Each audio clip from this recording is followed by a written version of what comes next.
नमस्कार। तमिलनाडु राजनीति एवं एक नुआ एवं रोचक मोड़ पहुंची।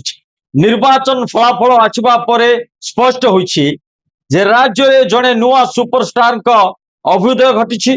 से होउचंती आफ्टर कम पॉलिटिशियन विजय एवं तांको दल टीवी के।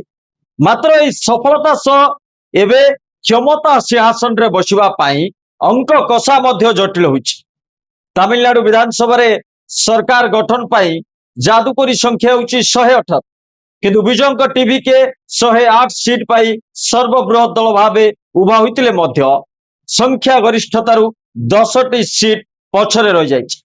एभली स्थिति रे राज्य रे एक मेंट सरकार गठन हेबा एक प्रकार निश्चित। दर्शक बंधु, सबुठारु आश्चर्यजनक बयान आसीछि डीएमके सुप्रीमो एमके स्टालिन को पक्ष। स्टालिन स्पष्ट करिसंती जे से सरकार गठन प्रक्रिया रे कोनोसी बाधा सृष्टि करिवे नाही।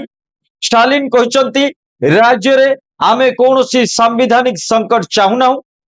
विजय सरकार को अति कम रे 6 मास पर्यंत कोनोसी असुविधार सम्मुखीन हेबाकू पड़िबनी बोली डीएमके सुप्रीमो कहिसंती। यह राजनैतिक महल रे एक बड़ गोटी चालना भावे देखा जाउछि। जातीय गणमाध्यम रिपोर्ट अनुसार स्टालिन को यह उदारता पछरे एक बड़ रणनीति लुचि रही। विजय निर्वाचन पूर्व अनेक लोकाभिमुखी प्रतिश्रुति देथिले। स्कूल रे ब्रेकफास्ट योजना हेउ कि महिला को मासिक 2500 टंकार आर्थिक सहायता। स्टालिन को मतरे डीएमके निज प्रतिश्रुतिर 90% पूरण करछि किंतु विजय को पाई एई व्ययबहुल योजना गुडी को कार्यकारी करिबा एते सहज हेबो नाही। राजस्व उपरे पडुथुबा चाप विजय प्रशासनिक दक्षतार प्रकृत परीक्षा नेब। जातीय विश्लेषक मतरे तमिलनाडु रे एबे एक यंग असेंबली परिस्थिति रही। यार केतेक गुरुत्वपूर्ण दिग हैला छोट छोट आंचलिक दल एवं स्वाधीन प्रार्थी माने एबे किंग मेकर साजिबे।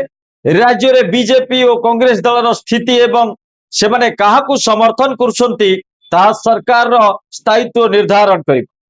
स्टालिन हुए तो विजय को सरकार गठन करने को देई आंटी इनकम्बेंसी बा सरकारी विरोधी हवा सृष्टि हेबाकू अपेक्षा करछन, जहाद्वारा भविष्य रे डीएमके पुणी शक्तिशाली होई फेरी पारि।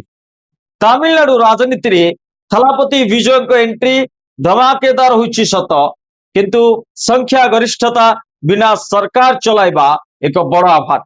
स्टालिन को समर्थन भरा बयान पछरे बंधुता अछि ना राजनैतिक चक्रव्यूह ता आगामी किछि मास मध्य स्पष्ट होइजिबो। नमस्कार।